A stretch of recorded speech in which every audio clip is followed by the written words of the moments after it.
শঙ্খ ঘোষের কথা, এ কলকাতার মধ্যে আছে আর একটা কলকাতা, হেঁটে দেখতে শেখুন। এই দেখতে শেখার ভেতর জড়িয়ে থাকে শহরকে, সেই সময়কে বাঁচিয়ে রাখার ইচ্ছে। তেমন কিছু ইচ্ছে পাশাপাশি এসে কুঁড়ি থেকে ফুল হয়ে ক্রমশ বৃক্ষের চেহারা নেয়, সংগ্রহ করে বাঁচিয়ে রাখে সেই সময়ের দলিল।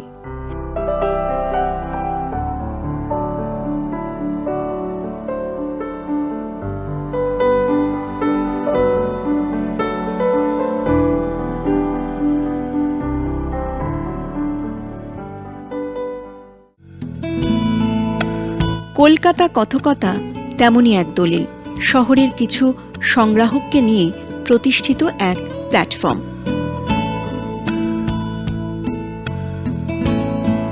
কলকাতা কথকতাতে আজকে এই মুহূর্তে প্রায় 30 জনের বেশি সংগ্রাহক এবং সারা পৃথিবীর অগণিত বিদগ্ধ মানুষেরা যুক্ত আছেন।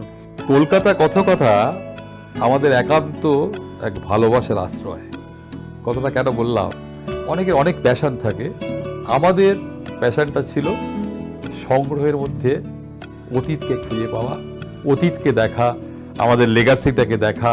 প্রত্নবস্তু বলুন বা সংগ্রহ বস্তু, এরা যে কথা বলে এইটা খুব ভালোভাবে উপলব্ধি করতে পেরেছি বা শিখেছি আমাদের সংগ্রহ জগতের ভীষ্ম যাকে আমরা বলি শ্রদ্ধেয় পরিমল রায়ের কাছ থেকে। কলকাতা কথকতার সাথে আমি জড়িয়ে পড়লাম। এটা এত মানে ভেতর থেকে আমি জড়িয়ে আছি যে এদের প্রত্যেকটা কাজে আমি সাথে থাকি, পাশে থাকি।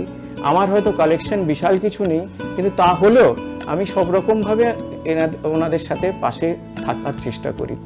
সত্যজিৎ রায়ের একাধিক ছবির পরিচিত মুখ অভিনেতা বিমল চন্দ্র চট্টোপাধ্যায়। তাঁর পুত্র চন্দ্রনাথ চট্টোপাধ্যায়ের হাতে পিতার অভিনয়ের বাইরেও অন্য এক দিক সংগ্রহের নেশা শাখা বিস্তার করে। সেই শাখা কলকাতা কথকতা নামে জার্নি শুরু করে 2016-য়। 10 বছরে যার গল্প, ঘটনা অসংখ্য। সালটা 2012। আমার বাবার জন্ম শতবর্ষ পালিত হচ্ছে দুদিন ধরে গোর্কি সদনে। আমার বাবা বিখ্যাত অভিনেতা বিমল চন্দ্র চট্টোপাধ্যায়, যিনি সত্যজিৎ রায়ের 5টা বই এবং মৃণাল সেনের একটা বই করেছেন। তো বাবা যখন শতবর্ষ পালন করতে যাই তখন গোর্কি সদনে বাবার যাবতীয় সংগ্রহ, বাবা সেই অর্থে কিন্তু সংগ্রাহক নয়, কিন্তু সংগ্রহ করতেন, কোনো কিছু ফেলতেন না। সেই জিনিসগুলো দিয়ে একটা প্রদর্শনী করি গোর্কি সদনে 2 দিন ধরে, এবং সমস্ত বিখ্যাত লোকেরা আসেন 2 দিন ধরে। একটা বিরাট অনুষ্ঠান হয় সেখানে। কলকাতার যাবতীয় নামী মানুষরা যারা চলচ্চিত্রের সঙ্গে যুক্ত তারা ছিলেন, তারা বাবার স্মৃতিচারণা করেন। তাই যখন 2012 সালে এটা করতে যাই, তখন যেদিন র্যাপ আপ হবে এক্সিবিশনটা, তখন আমার মনে হলো যে এই জিনিসগুলো আমার বাড়িতে এতদিন ধরে আছে, কিন্তু এইগুলো এত মানুষ দেখে এত প্রশংসা করছে, কিন্তু এগুলোর তো সেভাবে আমি মর্যাদা দিইনি বা জাগতিক কারণে সেগুলোর দিকে আমি নজর দিইনি। তাই এইগুলো নিয়ে তো ঠিক করে আমায় রাখতে হবে, কারণ এত মানুষ যখন এসছেন, দেখেছেন, তা আমার একটা দায়িত্ব বর্তায় যে এই জিনিসগুলোকে রক্ষা করার জন্য।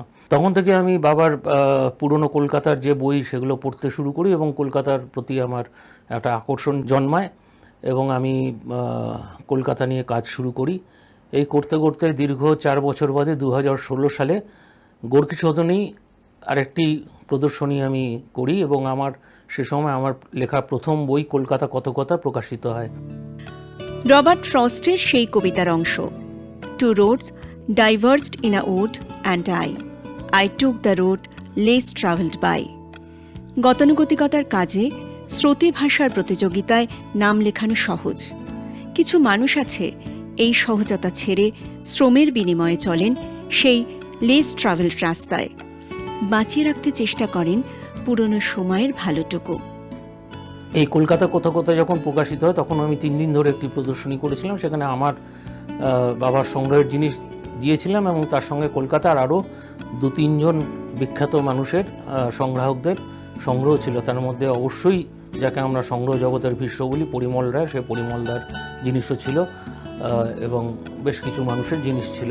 সেই প্রদর্শনীর শেষ দিন সে সময় একজন ভদ্রলোক আমাদের প্রদর্শনী তখন আমাদের গোটানো চলছে, উনি আসেন, উনি এসে দেখে বলেন যে এটা আপনারা একটু বড় করে কেন করছেন না, আমরা কোথায় করব, আমরা তো সেভাবে ভাবিনি, বলে আসুন আমি জায়গা দেবো।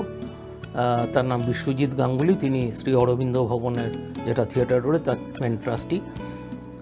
তা আমরা শ্রী অরবিন্দ ভবনে 2016 সালে যোগাযোগ করি এবং 2016 সালে আমরা প্রথম কলকাতা কথকতার যাত্রা শুরু হয়। কলকাতা কথকতায় চন্দ্রনাথ চট্টোপাধ্যায়ের সঙ্গে আসেন এক এক করে অনেক মানুষ, লালন করেন অতীতকে। কলকাতার আরও সংগ্রাহকরা, প্রায় 16 জন সংগ্রাহক সেখানে সংগ্রহ তাদের প্রদর্শিত করেন। শ্রী অরবিন্দ ভবনে উদ্বোধন করেছিলেন শ্রদ্ধেয় সৌমিত্র চট্টোপাধ্যায়, তৎকালীন যিনি রাজ্যপাল, তিনি কেশরীনাথ ত্রিপাঠী, তিনি এসেছিলেন, তিনি প্রদর্শনী ঘুরে দেখেন, উৎসাহিত করেন। সেই কলকাতা কথকতার পথ চলা শুরু। তখন আমরা এটাকে একটা গ্রুপ হিসেবে ভাবতে শুরু করি এবং এটা আমরা একটা মূলত হোয়াটসঅ্যাপ গ্রুপ, কলকাতা কথকতা একটা হোয়াটসঅ্যাপ গ্রুপ হিসেবে প্রথম শুরু হয়। আমরা প্রাথমিকভাবে আমাদের পরিচিত জন যারা আছেন তাদের হোয়াটসঅ্যাপ গ্রুপে জয়েন করাই। আস্তে আস্তে বিভিন্ন কালেক্টরদের সঙ্গে, বিভিন্ন সংগ্রাহকদের সঙ্গে আলাপচারিতা জমে ওঠে, যারা যারা সংগ্রহ করেছেন তাদের খবরাখবর নিতে শুরু করি। এই করতে করতে কলকাতা কথকতা আজ এই 10 বছরে একটা মহিরুহে পরিণত হয়েছে। 40 বছর ধরে বোধহয় আমি সংগ্রহ করতাম, নিজের মনেই করছি, নিজেই দেখছি, আত্মীয় স্বজন আসছে, দেখছে, বন্ধু বান্ধব হয়তো কেউ এলো, বাহ সুন্দর তো করেছিস। তো আমাদের চন্দ্রনাথ, তার কাজ হচ্ছে খুঁজে খুঁজে দেখা যে কে কার মধ্যে কি আছে দেখি। সে ফেসবুকে আমাকে দেখে হঠাৎ একদিন ফোন করে বলল মেসেঞ্জারে, আমার নাম চন্দ্রনাথ চট্টোপাধ্যায়, তো আপনার এরকম দেখছি সংগ্রহ টংগ্রহ মাঝে মাঝে পোস্ট করেন, তো আসুন না আমাদের এই হোয়াটসঅ্যাপ গ্রুপে যুক্ত হন। তো আমিও ভাবলাম ঠিক আছে, লেট আস জয়েন করলাম। এসে তো দেখি দারুণ দারুণ জায়গা। এবার এই 2016 সাল থেকে আমরা যে জার্নিটা আমাদের শুরু হলো, আমরা শুধু কলকাতাতে সীমাবদ্ধ রইলাম না, আমরা ভারতবর্ষের বাইরে বাংলাদেশে দুবার গিয়ে প্রদর্শনী করেছি, অসাতিত সাফল্য পেয়েছি। ওখানে চিহ্ন মেলা বলে একটা বিরাট একটা অনুষ্ঠান হয়, চিহ্ন মেলা, সেখানে রাজশাহী ইউনিভার্সিটিতে, সেখানে পরপর 2 বছর আমরা গেছি, অনন্য অভিজ্ঞতা বাংলাদেশে গিয়ে করা। এছাড়াও আমরা দিল্লিতে গত বছর বেঙ্গল অ্যাসোসিয়েশনের আমন্ত্রণে গেছিলাম। বাংলাদেশে গেছি রাজশাহী ইউনিভার্সিটিতে, সেখানে চন্দ্রনাথ যেমন বললো কয়েক হাজার ছেলে মেয়ে তারা সবাই আসছে, দেখছে, বিভিন্ন প্রশ্ন করছে, তাদের মতামত লিখছে, কেউ তো হতবাক দেখে যে এরকমও সংগ্রহ করা যায়। তখন সেখানে একটি ফার্স্ট ইয়ারের ছেলে আমাকে বলল, আঙ্কেল, প্রথম যেদিনকে দেখা হলো, আঙ্কেল এগুলো আপনারা কী করেছেন বলতে, ছেঁড়া কিছু কাগজ, কিছু ছেঁড়া, কিছু ভাঙা বোতল, এগুলো কী ঠিক বুঝতে পারছি না।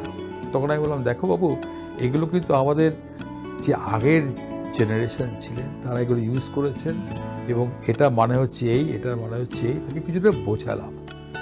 সে কিন্তু প্রতিদিনই আসতো, বললেও আসতো, মানে ও কিছুটা ইন্টারেস্ট পাচ্ছে। তারপরে লাস্ট দিন আমাদের যখন অনুষ্ঠানটা শেষ হবে তখন বললো, আঙ্কেল আমি না আমার গ্রামের বাড়ি ফিরে যাব, সেখানে গিয়ে আমার দাদা দাদি যে পুরনো ট্রাঙ্ক আছে সেই ট্রাঙ্ক খুলে আমি দেখব যে ওদের ব্যবহৃত কোনো জিনিস পাই কিনা এবং আমি সেগুলো সংগ্রহ করব। শুধু তাই নয়, আমি দেখব এরকম ছোটোখাটো জিনিস যদি আমি সংগ্রহ করে আমি একটা সংগ্রহশালা করতে পারি। আমার মনে হলো এটাই আমাদের সার্থকতা। কলকাতা শহরে আমরা মোটামুটি 2016 থেকে নিয়মিত প্রদর্শনী আজ অবধি করে আসছি। আমরা বিভিন্ন বিষয় নিয়ে প্রদর্শনী করি, যেমন স্বাধীনতা সংগ্রাম নিয়ে, যেমন কালিকলম মন, খেলাধুলার উপরে হয়েছে, বিভিন্ন বিষয় নিয়ে আমরা শেষ যে বড় প্রদর্শনী করেছি এবছর কলকাতা বইমেলায় আর্ট অলিন্দোর সঙ্গে যৌথ উদ্যোগে উত্তম কুমার নিয়ে। আমরা গত বছর সেপ্টেম্বর মাসে উত্তম কুমারের উপরে যে এক্সিবিশন করেছিলাম, সেটা একটা ভাবা যায় না, মানে আমরা ভাবতে পারি না এত মানুষ এসছেন, প্রায় কয়েক হাজার মানুষ সেই প্রদর্শনী দেখেছেন। যে প্রদর্শনী যারা অর্গানাইজ করছেন, মানে পর্দার আড়ালের যে লোক আর পর্দার সামনের যে লোক, এই দুটো সম্পূর্ণভাবে দুটো স্তম্ভ। পর্দার আড়ালে যে স্তম্ভের ব্যাপারটা, সেখানে মানে দিনরাত এক করে খাটনির ব্যাপার থাকে। আমার বাড়ি যেহেতু গ্রামে, চন্দ্রনাথ দা তুলনায় বেশ কিছুটা শহরের দিকে, আমরা প্রায় দুজনেই সমানতালে, হয় চন্দ্রনাথ দা যদি রাত্রি 10টায় খেটে বাড়িতে ঢোকে, তাহলে আমাকে হয়তো 12টা, এমনও দিন গিয়েছে যে স্টেশনে রাত জেগে থাকতে হয়েছে, কারণ কলকাতা কথা কাজ সেরে এসে আর ফেরার মতো কোনো উপায় থাকেনি। তো এই পরিশ্রমটা আমরা করেছি খুব আনন্দের সঙ্গে। সংগ্রহের বৃত্তে শুধুমাত্র পুরনো কলকাতা নয়, শহর ছেড়ে সামগ্রিক পুরনো সময়কে ধরার কাজ কলকাতা কথকতার। অংশীদারদের উঠে আসার গল্প নানা রকম। অনেক কিছু পাওয়া যায় জানেন তো। যেমন ধরুন এই যে পুরনো জিনিসপত্র যারা বিক্রি করে, যারা নিয়ে ঘুরে বেড়ায়, তার মধ্যে দারুণ দারুণ জিনিস পাওয়া যায় অনেক সময়ই পেয়েছি। 1844 এবং 1866 সালের ক্যালকাটা কর্পোরেশনের একটা বিল, যেখানে দেখতে পাচ্ছি 1 টাকা 5 আনা 12 গন্ডা, ওটা আগস্ট, সেপ্টেম্বর এবং অক্টোবর 1844-এর তার যে প্রেমিসিসের ট্যাক্সটাকে ধার্য করা হয়েছে, অনলি 1 টাকা। এটা একটা প্রেসক্রিপশন, 1874 সালে একটা প্রেসক্রিপশন, যেটা আপনার স্মিথ স্ট্যানস্টিল কোম্পানি, একটা ব্রিটিশ কোম্পানি, যাদের অফিস ছিল কলকাতায়, তার খামটাও দেখতে পাচ্ছি এবং সেখানে লেখা আছে এই কোম্পানির নাম এবং ক্যালকাটা। তার মধ্যে আমরা দেখতে পাচ্ছি একটা প্রেসক্রিপশন আছে, এই প্রেসক্রিপশনের এগেনস্টে ওরা ওষুধ দিয়েছিল 1874 সালে। এছাড়া দেখুন ব্যাংক অফ বেঙ্গল, আপনারা নিশ্চয়ই জানবেন যে আমাদের প্রথম ব্যাংক ভারতবর্ষের, সেই ব্যাংকটার নাম ছিল ব্যাংক অফ ক্যালকাটা, তার আগে ব্যাংক অফ হিন্দুস্তান ছিল, ব্যাংক অফ ক্যালকাটা। এবং সেই ব্যাংক অফ ক্যালকাটা থেকে তখন তার নাম হয় bank of Bengal. Bank of Bengal থেকে তারপর তার নাম চেঞ্জ হয় ইম্পেরিয়াল ব্যাংক। ইম্পেরিয়াল ব্যাংক থেকে তারপরে ওটা অ্যামালগামেট হয় আরো কিছু দিয়ে, স্টেট ব্যাংক অফ হায়দ্রাবাদ করে স্টেট ব্যাংক অফ ইন্ডিয়া।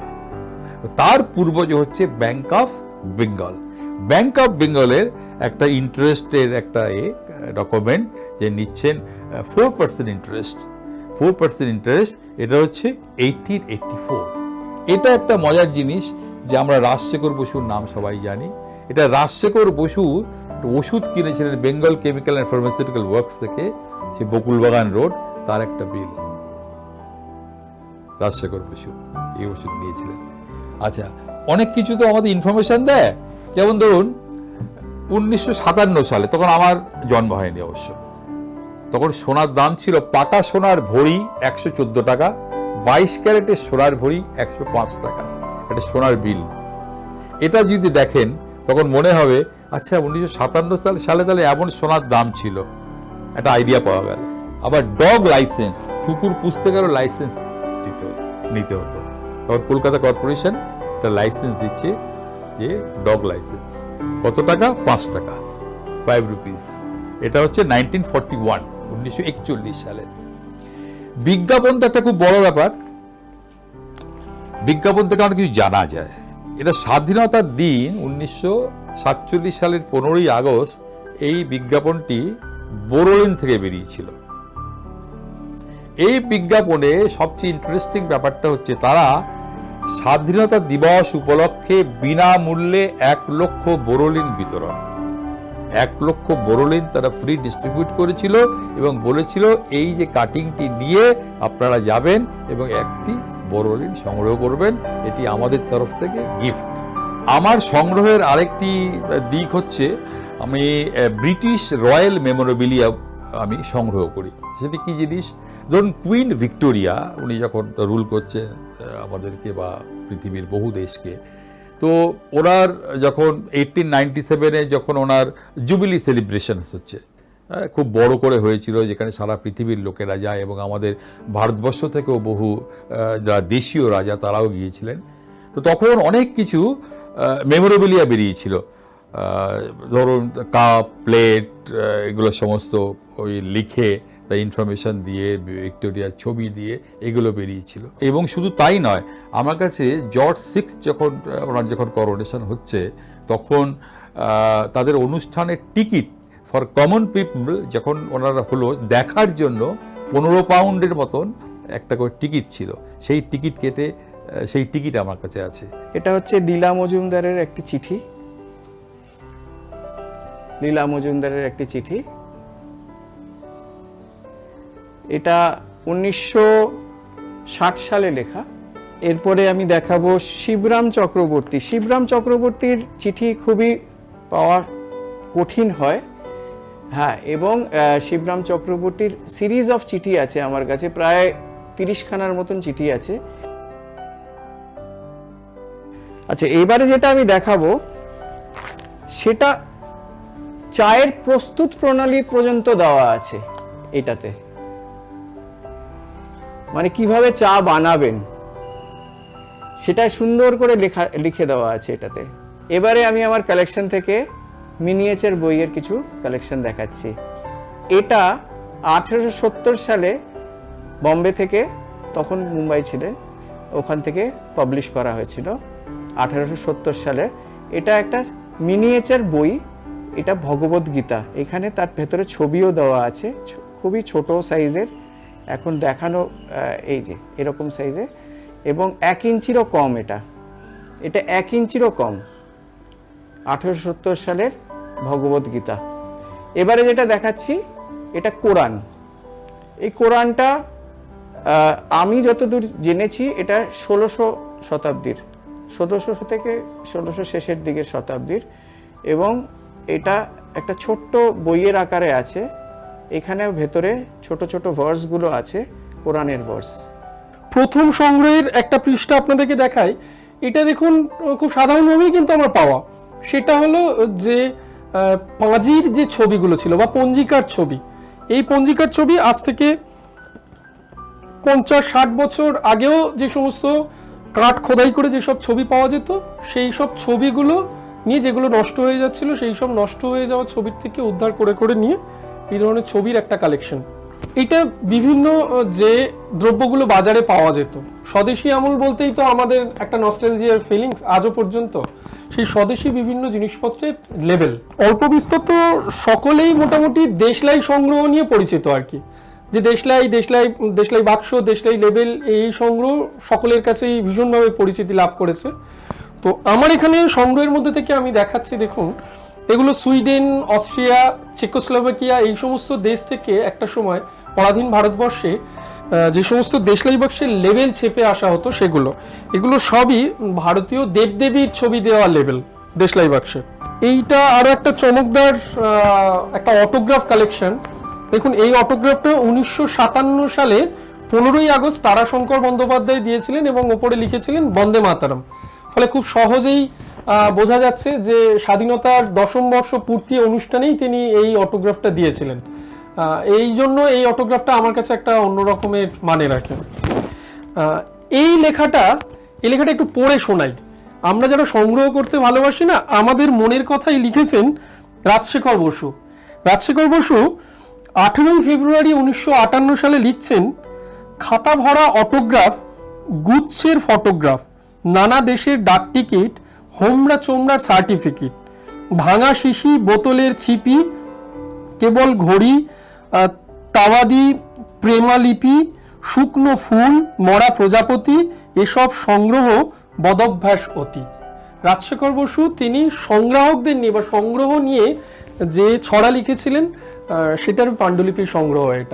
এগুলো তো সময়ের সাথে সাথে হারিয়েছে ঠিকই, কিন্তু দেখুন খুঁজতে খুঁজতে এটার একটা বড় সংগ্রহ পেয়েছি, এবং সেই সংগ্রহ থেকে এইটুখানি অন্তত প্রমাণ হয়েছে যে একটা বিয়ে নিয়ে কত রসিকতা, মজা, ঠাট্টা, আনন্দ একটা সময় আমাদের পরিবারগুলোতে ছিল।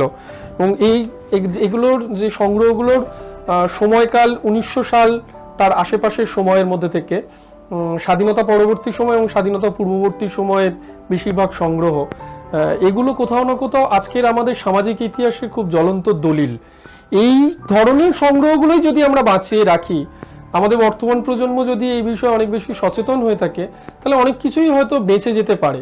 কলকাতা কত কেবলমাত্র সেই উদ্যোগটা নিচ্ছে এবং সেই চেষ্টাটা নিরন্তর করে চলছে যে কিছু বেঁচে থাকুক অন্তত, এবং সেই বেঁচে থাকার মধ্যে থেকে আগামী দিন বা আগামী প্রজন্ম অন্তত জানতে পারবে এইরকম একটা বিষয় ছিল। নতুন প্রজন্ম কতটা আসছে পুরনো সময়কে ধরতে? তাদের আগ্রহ কি রূপলী রেখার প্রজন্মের পাশাপাশি একই রকম? আমাদের যেটা মূল ভাবনা সেটা হচ্ছে যে আমাদের পরবর্তী প্রজন্মকে জানানো যে আমাদের কি ঐতিহ্য ছিল, আমাদের লিগাসিটা যে ধরে রাখার জন্য, যে তারা জানুক, তারা প্রদর্শনীতে আসুক, দেখুক, শুধু মোবাইল হোয়াটসঅ্যাপের মধ্যে আবদ্ধ না রেখে জীবনটাকে তারা দেখুক যে আমাদের কি ঐতিহ্য ছিল, কি আমরা কতখানি সমৃদ্ধ ছিলাম।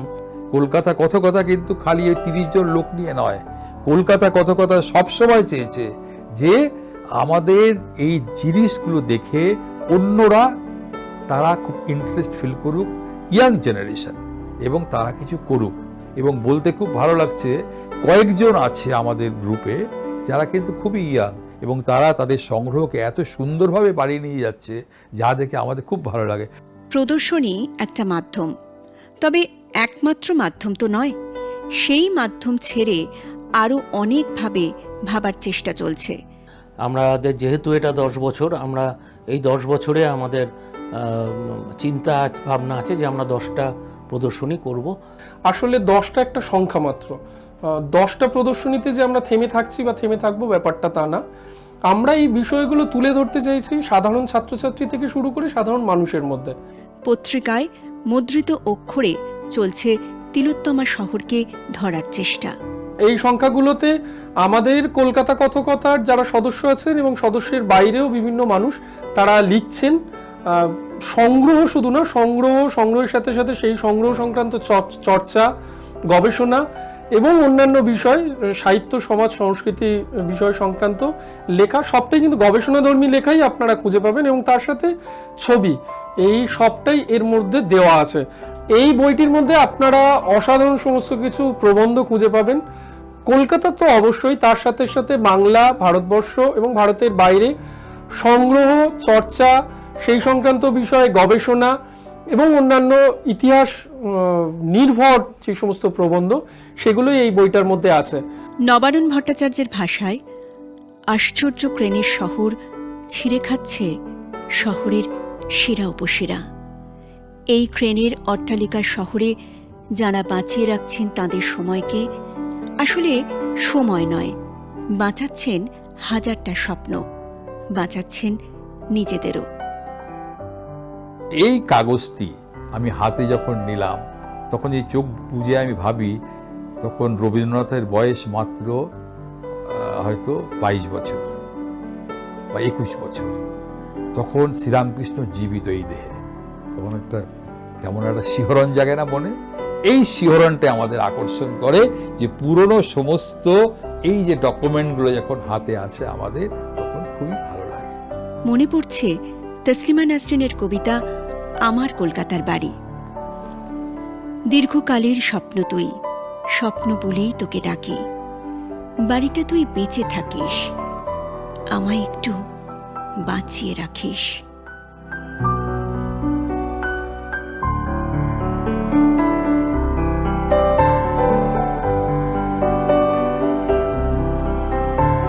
দশ বছর পেরিয়ে কলকাতা কথকথা যেন না থামে, যেন এই আঁধারেও আলো হয়ে ওঠে।